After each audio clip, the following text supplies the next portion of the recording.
Hi guys, welcome back, or welcome if you're new here. My name is Daria and today I'm back with another Euro summer travel vlog. I'm pretty sure it's my third one already, and we're gonna talk about Vienna and Budapest. I was there last summer on a quick trip and they were beautiful cities, so I highly recommend going to both of them. But I made a list for you guys of places you should go see. I was in each city for 4 days, so it was kind of a quick trip, but honestly you have more than enough time to kind of see everything. Obviously more surface level, but you definitely do have time to see them, and I really think they're great, you know, cultural and historical places to see if you're not all about that. I think the first travel vlog I had was Mallorca and Ibiza. That's more of a beach and party vibe, but if you're more of a cultural type of traveler, then definitely these places are places you should go to. And if you want to see any of them, I'm gonna put clips and the names of everything because I will butcher them for sure, just so you guys know where to go. I have the vlogs of every trip that I've mentioned in this Euro summer travel guide in my YouTube channel. Honestly, just all of them are there in the last 2 years. And I also have highlights on Instagram if you want to see kind of quicker photos. Every single city has a highlight on my Instagram, so if you guys want to see that, definitely all on there. If not, let's just get through the list. Let's start with Vienna. Places to go see, obviously they're more touristic. I have more of a basic kind of touristic kind of list, and I always recommend, no matter what city you go to, that you always book a hop-on hop-off tour bus. I know it's kind of cringe to be like that much of a tourist, but you literally step on it, you can do a whole tour, the whole line, and then kind of see the places. There's some places that you might just see from outside and think that's good enough for me, been there, done that. Or you might see some places that you didn't even have on your list that you think are definitely interesting for you to go back to see. So I always recommend getting at least 1 or 2 days on the hop-on hop-off bus, doing the whole tour at first. Sometimes they have more than one line, obviously. Do all the lines and then kind of picture where you want to go, and based on that kind of make your itinerary after. But yeah, after you do that, I would recommend going obviously to the Belvedere Palace. Again, this is touristic places. Some of them I went in, some of them I didn't. It really depends on kind of what you're looking for and how much you want to kind of immerse yourself in the culture and the museums and stuff. But the palace is definitely very beautiful. And then there's also the, I'm gonna butcher this guy, sorry, the Schönbrunn Palace. I literally felt like a princess in a castle. I literally took photos for Instagram and I had this flowy dress and I literally felt like a princess, and the gardens are beautiful. So I highly recommend there, guys. But obviously this is like Euro summer, but you can go all year round. But I do recommend going to the gardens if their flowers are in bloom. Beautiful place. Then we have shopping. The shopping was so good. I have in my vlog I got a Dior bag, my Dior Lady D-Joy, and yeah, luxury shopping and just shopping in general is very nice. Where I went to get my bag, it was called Graben. Again, please don't mind my pronunciations, but yeah, it's a really beautiful, even if you're just walking around and not looking to buy anything, it's just like so beautiful. One of the most like beautiful kind of outdoor malls I've ever seen, so highly recommend going there for shopping or just walking around. And then there's the Maria Theresian Platz, which are historical buildings. I think there's 2 facing each other if I remember correctly, and then in the middle there's statues. Don't quote me on what exactly they represent, I honestly don't remember, but the history is definitely very richer and it's just a beautiful place. Like the details on the buildings are just absolutely beautiful all throughout Vienna. So any corner, like, you know, like the content creator in me was taking photos of absolutely everything. That one is beautiful. And then the Parliament, I'm not even gonna attempt to say the name, you guys. It's this. And yeah, it was also very rich in detail and very just beautiful to see. Obviously coming from Montreal, like I would say our infrastructure is very different. Obviously we have way more modern kind of buildings, and just seeing the old kind of architecture there was just such a blessed experience. But yeah, so the Parliament, and then another historic, I think it's nearby, historic place is Rathaus. Yeah, beautiful. Again, the infrastructure is amazing. And then I recommend going to the Albertina Museum. I do love going to museums and like art galleries and stuff, so for me it was a good experience to begin with because I do enjoy it. But they had, I saw Picasso pieces, and I'm pretty sure that's the first time I've seen Picasso paintings, I'm pretty sure. But yeah, they have a lot of big names, and it's just, I just love all the art in there. So yeah, I definitely recommend at least spending a few hours there. And then obviously if you're just in Vienna, like, you're totally good staying in Vienna. But we also did a day trip to Bratislava. I'm someone who just like loves to see different countries and different cultures and everything, and we just took a train ride to Bratislava. It was very short, and yeah, that city is also a city that I highly recommend going to just because it's so cute and so wholesome. The old town was like peak European style, and then there was a castle on a hill, and the castle was huge and like just beautiful. And then you could see there was the hill that it was on, you could see all of Bratislava from it. So if you do want to take a day trip, I highly recommend going to Bratislava. And it's like, as someone who lives in Canada and you can literally have to take flights and trains and everything to get anywhere, the fact that you can be in a whole other country in like an hour, 2 hours is so iconic. But yeah, so if you want to take a day trip, I highly recommend Bratislava. And yeah, that was it for most of the places. Again, I honestly recommend just walking around.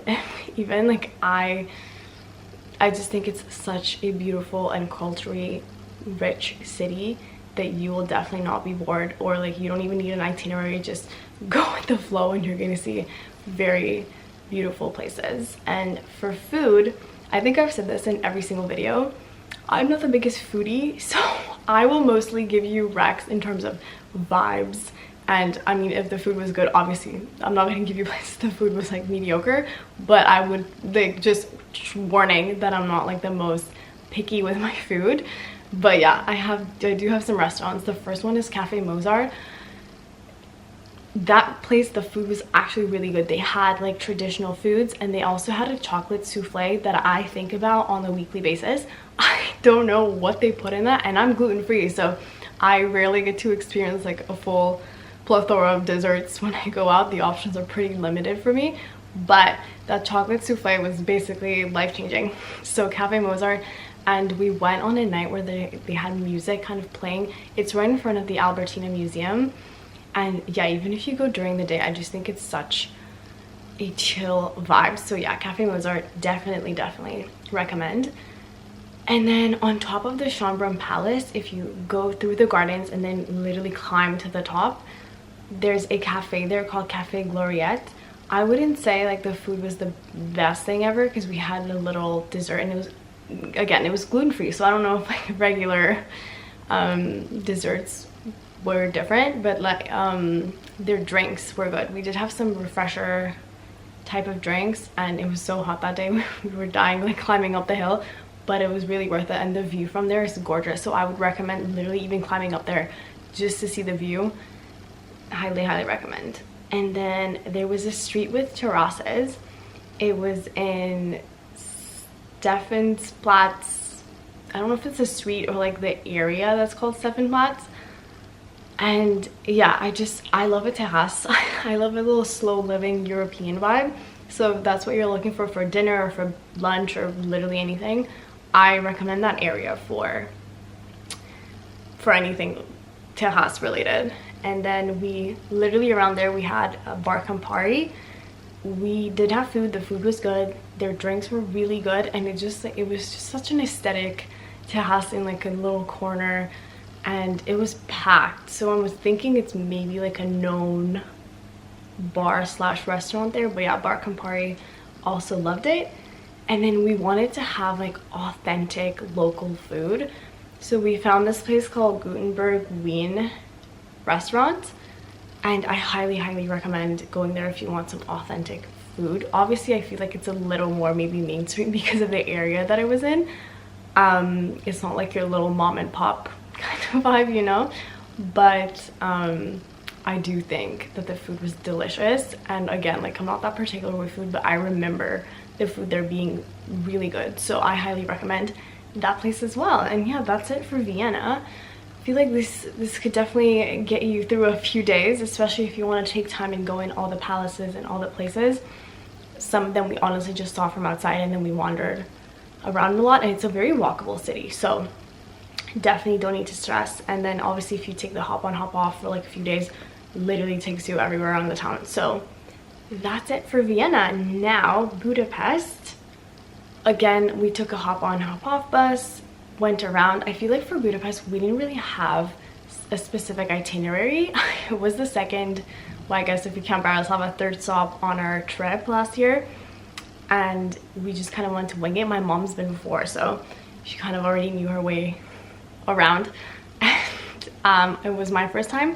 But yeah, again, it's just a beautiful city all around. I loved it, so I recommend going.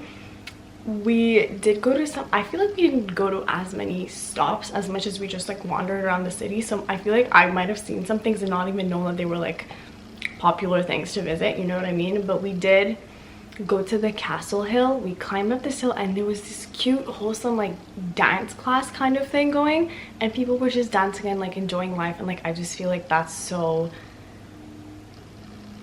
fun. Like I don't know, I feel like Montreal doesn't really have like that many cute wholesome slow living type of activities. But yeah, I was on the hill and the view was really beautiful. You could see the bridge on both sides of Budapest. So yeah, I do recommend going on the castle hill. Again, you will have to hike up a little bit, but you can definitely do that.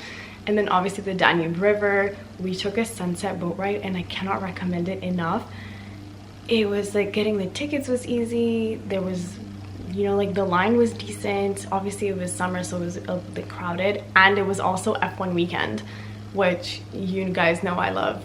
I love an F1 weekend, so it was, I guess, a little more crowded than usual, but it was still like a seamless process. We sat down, it went around the river, and it's just some of my favorite content I have from that trip is literally from the Danube River sunset boat ride. So I highly recommend, and it's cheap. It's really not that expensive to go on it, so I do recommend that you do a little sunset boat ride, or any time of the day boat ride, but we took one at sunset.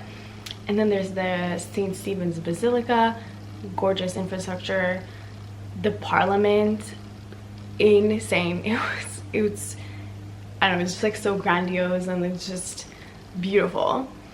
And then Hero Square, that's also more like historical. And then they do have a thermal bath called, I'm not gonna attempt this, here we go, just to not offend anyone, because I don't know if I can manage that.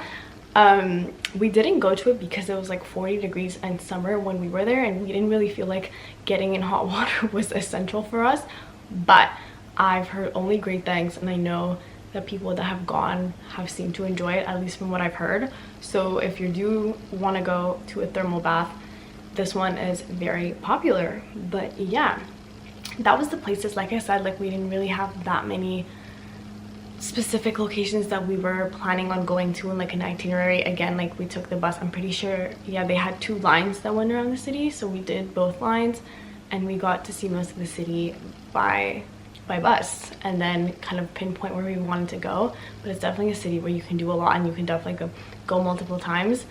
And yeah, now in terms of food, we went to the New York Cafe, and it has to be one of my favorite like restaurants slash just place that I've ever been to. The attention to detail and the just, it literally felt like a castle. Like I felt like I was an absolute princess, and I have so many photos from there. I took maximum amount of content, and it was just so nice. And I've seen reviews of people being like, yeah, the food wasn't that great.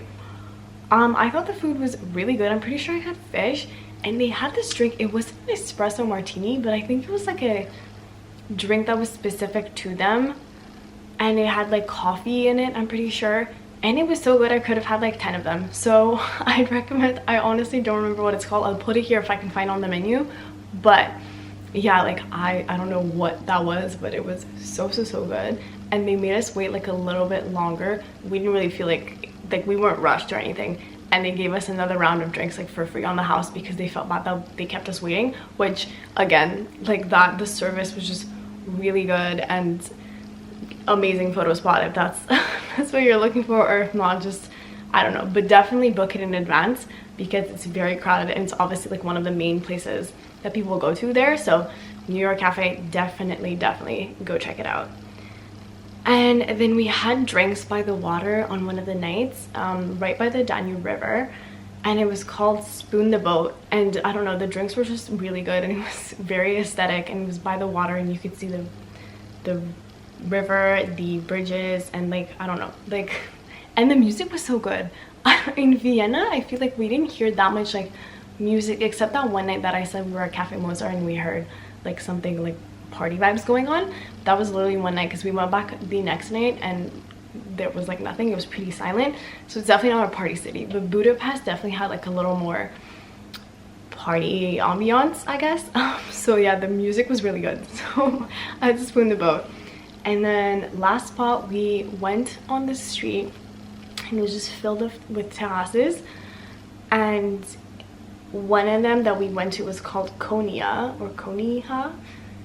The vibes were so good and it was so aesthetic, and you guys know I love an aesthetic moment, and they had like local, like traditional food that kind of had a bit of a twist, like a more of a modern twist, and I just loved every single thing we had there, and the service was really good. And yeah, like they had fans and everything, so we weren't like dying of heat in 40 degrees, and the waiters were really nice and the food was good, and it's like I said, it's like traditional-ish.